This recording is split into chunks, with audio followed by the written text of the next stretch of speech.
The Russian delegation arrived at the place where it will meet with the Ukrainian representation to seek a solution to the conflict in the Donbass region. The 33rd inter-sessional meeting of CARICOM heads of government is concluding with several leaders of the Caribbean who joined the meeting since Tuesday. The United Nations agreed to create binding global treaty on plastic trash.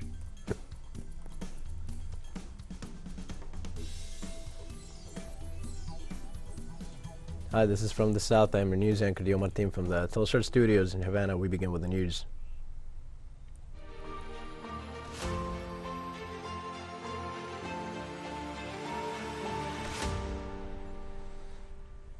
The Russian delegation arrived at the place where it will meet with the Ukrainian representation to seek a solution to the conflict in the Donbass region. According to Russian media, the meeting will be held in the Belarusian region of Brest in the west of the country near the border with Poland, where the Ukrainian delegation is set to arrive on Thursday. This happens after the representations of Kiev and Moscow held consultations with their governments after the first round of negotiations held on Monday. According to the head of Moscow delegation, Vladimir Medinsky, some progress was achieved. The diplomat made a statement about that matter.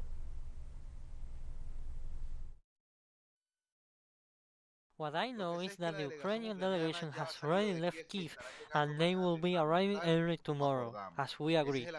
That is the agreement and we understand the logistics for arriving in Belarus. Belarus provides full security and special service for their arrival. Our army provides a proper security corridor for your mobilization. We will wait.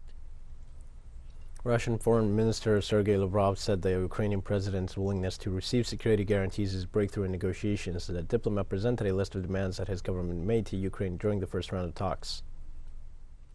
The president has stated our position clearly. All delegations brought into the negotiations that took place with the Ukrainians in Belarus.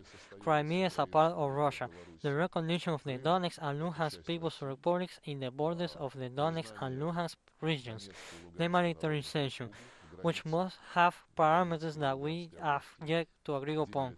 But there should be no armament that may threaten Russia's security, and the Nazification, the same way that Fascist Germany was subjected to such a procedure.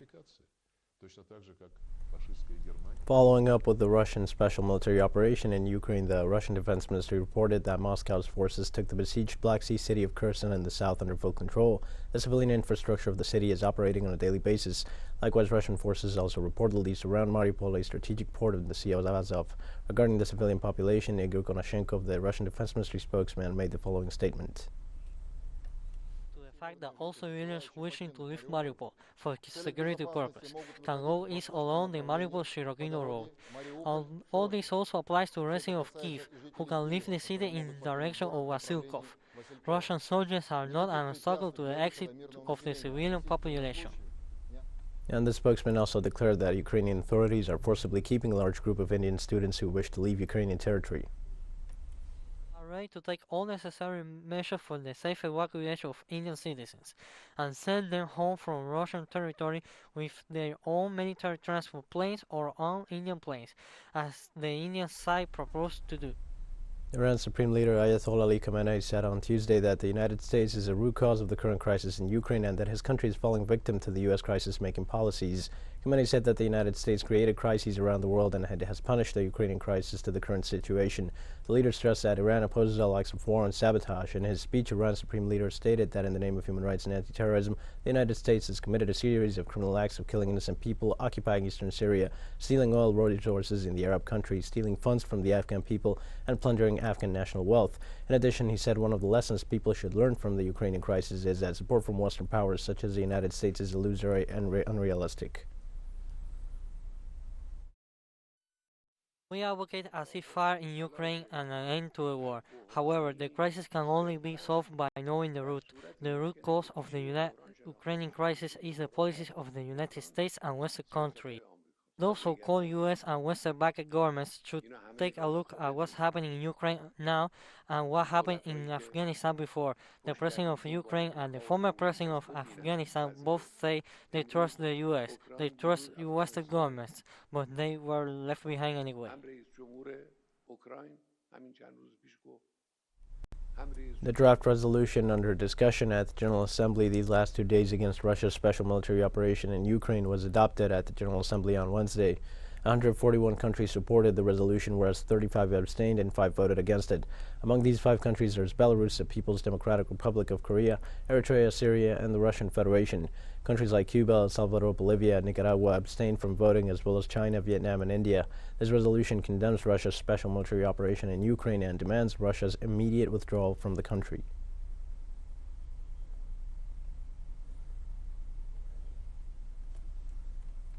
In Cape Town, South Africans and Russians celebrated 30 years of relationships between the two nations. Correspondent Johan Abrams reports from the place of this event. Africans, the ties between the two countries date back to the times of the struggle against the apartheid regime.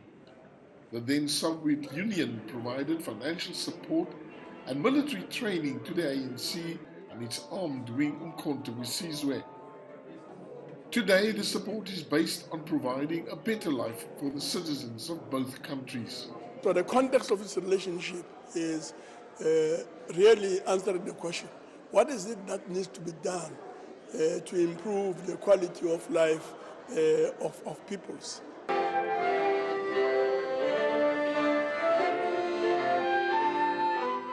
But the celebration was clearly overshadowed by the current conflict in Eastern Europe.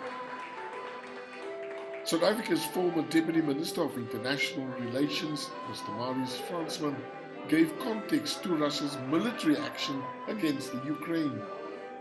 We see Western media suppressing the truth. What is strange is how in Europe, the EU proclaimed to be freedom of speech, but RT, Russian TV, has just been banned in the EU. Another strange irony is that the NATO, which is essentially just member states, speaking about, yes, Russia is invading, but the US has invaded consistently countries in Africa, Afghanistan, we remember Iraq, Libya and others, and they created havoc. The ANC member of the Western Cape Provincial Parliament, Khaled Said, clarified the position of the ANC Western Cape on the crisis.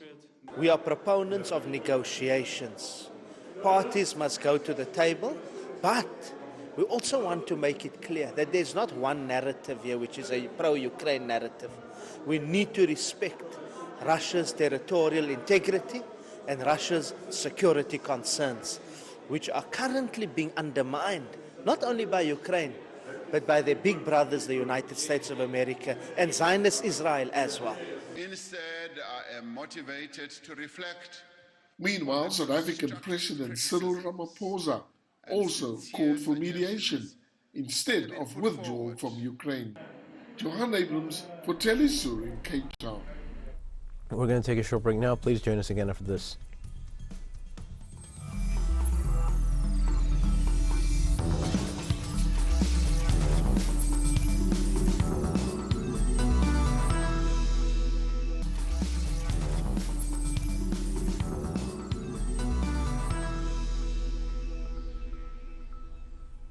Welcome back to From the South. Amid growing tensions with Russia over the crisis in Ukraine, the United States is also keeping up with China. Washington sent a delegation of former defense and security officials to the island of Taiwan. The visit prompted a strong reaction from Beijing, which demanded that the White House adhere to the One China principle and stop all kinds of provocations. The visit of a delegation of United States former security and defense officials to the island of Taiwan, and Beijing demanded that Washington stop provocations and respect Chinese sovereignty. President Biden's delegation to Taiwan is headed by Mike Mullen, former chairman of the Joint Chiefs of Staff, and according to experts, Washington is signaling its support to Taiwan at a delicate moment amid growing tensions in Europe. The determination and will of the Chinese people to safeguard national sovereignty and territorial integrity is unshakable. Any attempt by the U.S. to show its alleged support for Taiwan through visits is doomed to failure. The Biden administration took a cautious approach on this unofficial visit by former officials rather than active government representatives. According to experts, the objective is to maintain contact with Taiwan while trying not to upset China. However, the arrival of the delegation has generated strong reaction in Beijing, which demanded that the United States stop any type of exchange with Taiwan. This visit comes days after a U.S. warship sailed through the sensitive area of the Taiwan Straits, a move also strongly criticized by China, which denounces the occurrence of constant U.S. military provocations. Analysts point out that these actions signal Biden's efforts to prioritize Indo-Pacific issues to line up its ships against China. At the same time, they warn that its U.S. strategy, and especially its rapprochement with Taiwan, could increase the risk of a conflict, given the determination shown by China to defend its sovereignty and prevent Taiwan's separatism at all costs. And the 33rd inter-sessional meeting of CARICOM Heads of Government concluded on Wednesday. The meeting focused on the impact of the COVID-19 pandemic on the region and recommendations to expedite the recovery of regional economies, advancing the CARICOM single market and economy strategy to help build a more resilient community, as well as advancing the CARICOM Agri-Food Systems Agency with emphasis on regional food and nutrition security. The closing ceremony is presided by Prime Minister of Belize, John Antonio Briceño, CARICOM Secretary General Carla Barnett, and Mia Motley, Prime Minister of Barbados.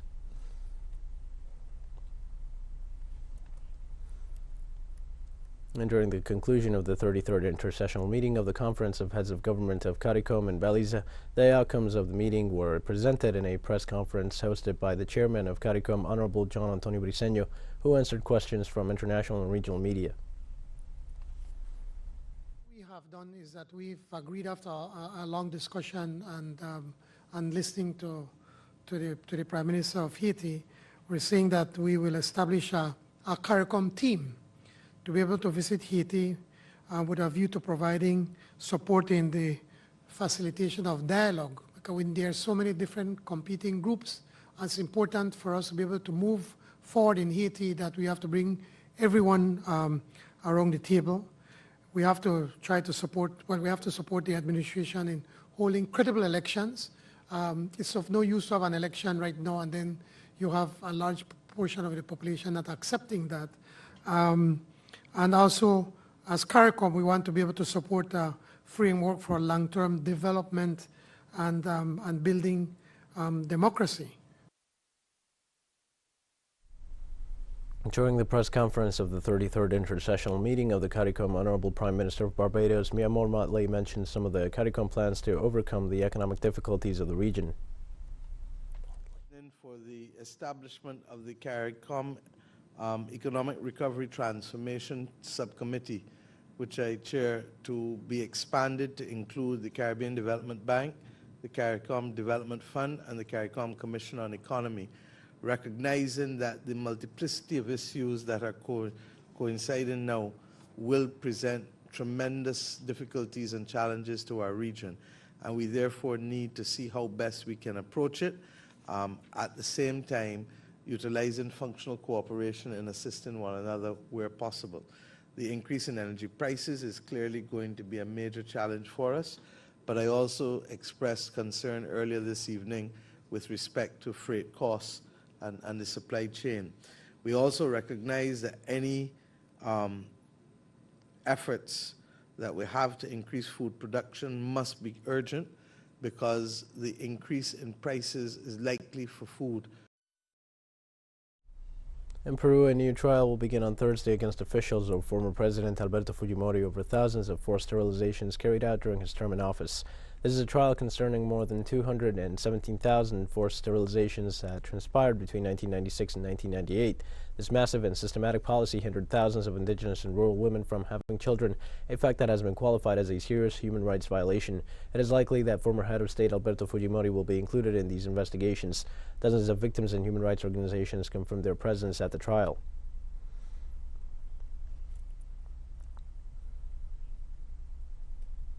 And General Ricardo Martinez resigned as Commander General of the Chilean Army after being charged with alleged corruption offenses a day before he was due to appear as a defendant. The general asserted that he is not responsible for the facts for which he is accused. I officially declare to the country and to my comrades in arms my innocence of such accusations. I always acted in good faith and all my actions have been in accordance with the current regulations in the institution. And with the same conviction, I indicate that I will put all my effort to prove it in the corresponding judicial instance, like all members of the armed forces, subject to the military justice code. I will submit myself when appropriate to the jurisdiction of a system that does not have or provide the due process guarantees as the majority of Chinese do. We have more news coming up after a final short break. Please stay with us.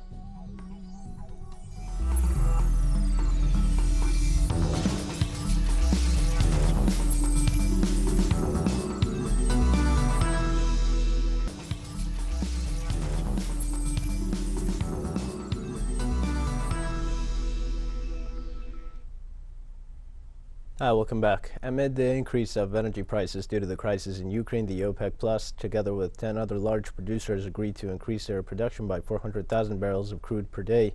At the meeting, which was held virtually, the 23 petroleum ministers decided to increase global production during this month of March.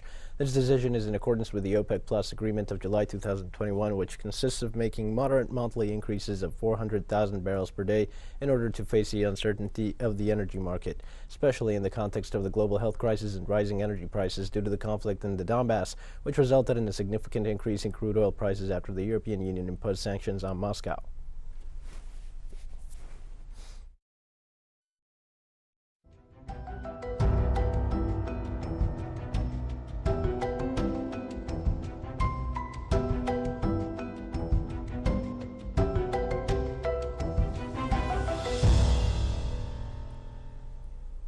The United Nations agreed to create a binding global treaty on plastic trash. The UN Environment Assembly in Nairobi passed a solution to start negotiating a world-first global treaty on plastic pollution in what has been hailed a watershed moment for the planet.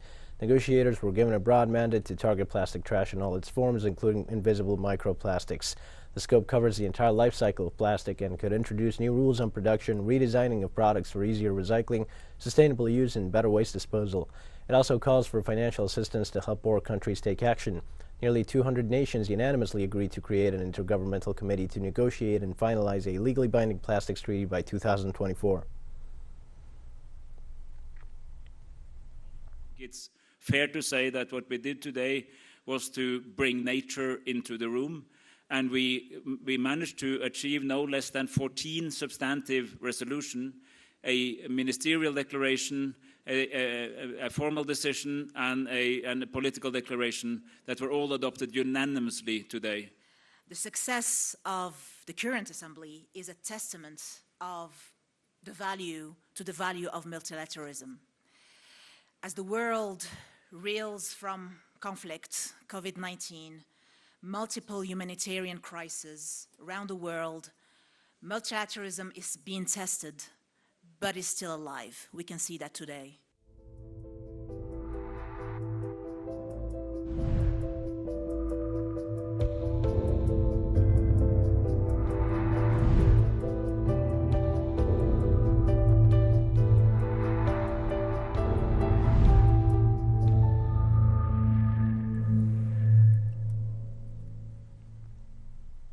COVID vaccines are now mandatory to access university campuses in South Africa. South African universities confirmed the implementation of a soft mandate requiring proof of vaccination for students wanting to access campus. Unvaccinated students or staff can otherwise access learning online. Students and university authorities talk about the matter.